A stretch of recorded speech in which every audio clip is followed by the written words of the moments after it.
Sejam sóbrios e vigiem.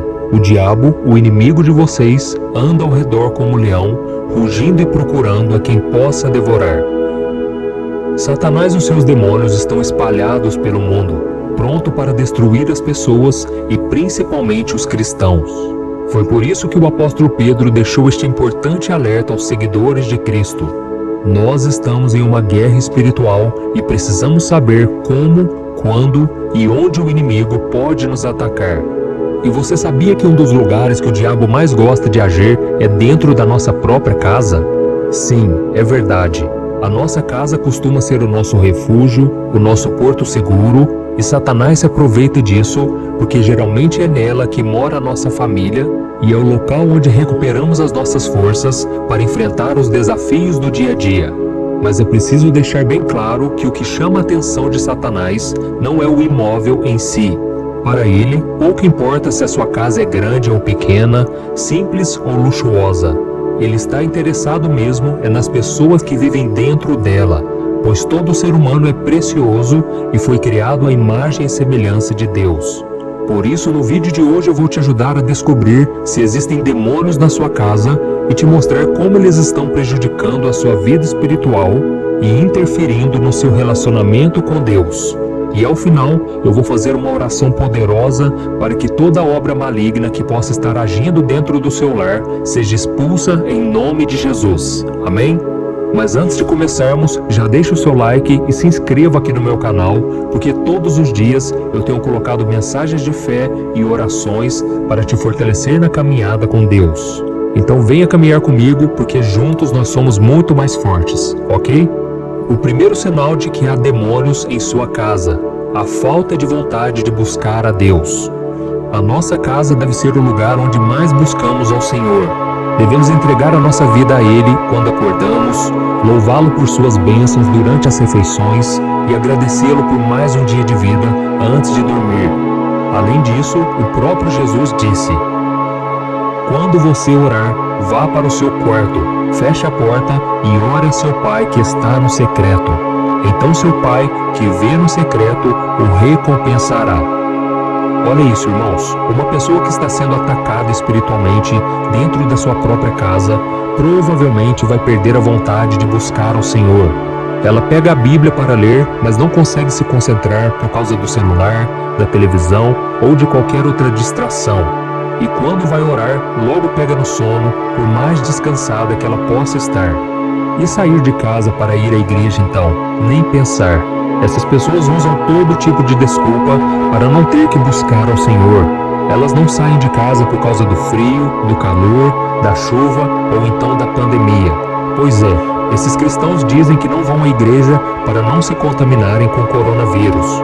E eu respeito essa decisão, desde que eles não saíssem de casa para ir às festinhas de aniversário da família, ao shopping, ao supermercado e aos restaurantes. Além disso, muitos relatam que quando querem ir à igreja, sempre chegam visitas em casa pouco antes da hora do culto. A verdade, meus irmãos, é que a maioria das pessoas não buscam a Deus por preguiça mesmo. Elas não se esforçam, não fazem a sua parte, mas eu sei também que muitos não têm força porque estão sendo atacados pelo inimigo dentro de suas próprias casas. É como se os demônios sugassem as suas energias, tirando delas o ânimo e o desejo de servir ao Senhor. Neste caso, é preciso clamar pelo socorro, pela misericórdia de Deus e resistir pela fé ao poder das trevas. Veja comigo o que a Bíblia diz: submetam-se a Deus, resistam ao diabo e ele fugirá de vocês. Amém? Então é muito importante que em primeiro lugar você busque ao Senhor, você se humilhe, peça perdão pelos seus pecados e em seguida use a autoridade do nome de Jesus para resistir todo o mal, e a promessa é de que o diabo vai fugir de você. Amém? E não se esqueça também que a decisão está em suas mãos. Se você, por exemplo, está com dificuldade de ir à igreja, peça para algum amigo, algum irmão da igreja buscar você em casa. E assim você não poderá dizer não quando ele bater na sua porta, ok?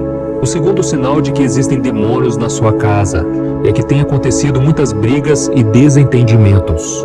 Você conhece alguém que passa o dia todo fora de casa bem-humorada e feliz, mas se transforma completamente assim que volta para o seu lar? Eu conheço algumas pessoas assim, que é só chegar em casa e elas já começam a ficar com raiva, irritadas e sem paciência. E sabe o que elas têm em comum? Muitas delas estão vivendo guerras espirituais dentro de seus lares.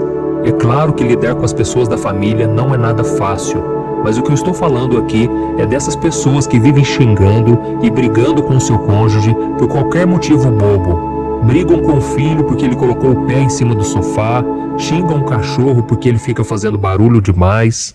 Enfim, eles implicam com todo mundo que vive debaixo do seu teto por motivos muito pequenos.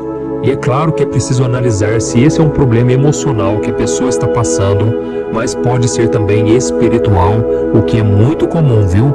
E por que isso? Porque quando nós estamos na presença de Deus, o Senhor nos dá tranquilidade e paz. Por mais que o nosso dia tenha sido difícil e a nossa rotina seja muito estressante, a simples presença do Espírito Santo dentro da nossa casa já nos acalma e consola o nosso coração. Agora, quando a nossa vida é atormentada por demônios, o contrário acontece. Você se lembra daquele homem endemoniado da cidade de Gadara na Bíblia? Aquele homem era tomado por uma raiva que parecia não ter limites. Veja o que a Bíblia diz em Marcos capítulo 5. Esse homem vivia nos sepulcros e ninguém conseguia prendê-lo, nem mesmo com correntes, pois muitas vezes lhe haviam sido acorrentados pés e mãos, mas ele arrebentara as correntes e quebrara os ferros de seus pés. Ninguém era suficientemente forte para dominá-lo. Aquele homem vivia irado e atacava as pessoas porque ele estava com muitos demônios no corpo. Porém, quando Jesus se aproximou dele e expulsou aqueles demônios, ele experimentou a paz que só Jesus pode dar a alguém. Por isso, meu querido irmão e minha irmã, não subestime o poder do inimigo. Infelizmente, há muitas pessoas que lançam maldições contra a nossa casa e desejam o mal para a nossa família. Mas quando nós convidamos Jesus para entrar em nossas vidas e em nossos lares, o mal tem que sair, porque a luz não convive com as trevas, ok? O terceiro sinal de que há demônios em sua casa, a falta de motivação. Um dos motivos que a sua casa está sofrendo ataque espiritual é que você não tem mais o mesmo ânimo para cuidar dela como você tinha no passado. Você perde o prazer em fazer coisas simples e quando faz é por pura obrigação. E uma das primeiras coisas que começam a acontecer nesse sentido é em relação à limpeza e à organização da casa. O inimigo faz com que esses cuidados deixem de ter valor para você e então as coisas começam a estragar e a ficarem sujas. E você pode estar se perguntando agora, mas pastor, o que uma casa bagunçada tem a ver com o diabo? Em alguns casos, irmãos, tem tudo a ver. Às vezes, uma cama desarrumada ou um armário todo bagunçado é um sinal de que a vida da pessoa também está assim. Por isso, analise como você tem cuidado do seu lar e das coisas que Deus te deu. Eu sei que nós vivemos dias muito corridos, onde muitos trabalham fora e muitas vezes não conseguem manter a casa organizada. Muita gente só tem um sábado ou domingo para limpar, lavar, varrer e organizar as coisas. E isso é completamente normal. Aqui em casa mesmo acontece isso. Mas o que eu estou falando é daquelas pessoas que não se importam mais em cuidar do seu lar de jeito nenhum. Elas estão assim provavelmente porque estão debaixo de uma opressão maligna. O diabo gosta de sujeira, desorganização, falta de cuidado com as coisas que Deus dá para os seus filhos. Sabe por quê? Porque o inimigo é contra tudo aquilo que agrada ao Senhor e Deus se agrada das coisas limpas e organizadas. Na verdade, não existe ninguém mais organizado que o próprio Deus. A Bíblia diz no livro de Gênesis que ele deu ordem ao caos. E durante a criação do mundo, tudo ocupou seu devido lugar de acordo com a sua vontade. E se nós observarmos tudo que aponta para o Senhor, a ordem e perfeição. Veja o que o apóstolo Paulo disse sobre essa qualidade de Deus. Deus não é Deus de desordem, mas de paz. Mas tudo deve ser feito com decência e ordem. A Bíblia também nos diz em Efésios capítulo 6 que a nossa luta não é contra as pessoas, mas sim contra os demônios que habitam no mundo espiritual. Por isso nós precisamos pedir a Deus discernimento espiritual para entender quando é uma negligência nossa ou quando é uma opressão do inimigo que está fazendo com que nós não nos importemos mais em limpar e organizar a nossa casa, ok? Irmãos, nós somos seres espirituais vivendo em um corpo carnal, e é por isso que nós sofremos tanta influência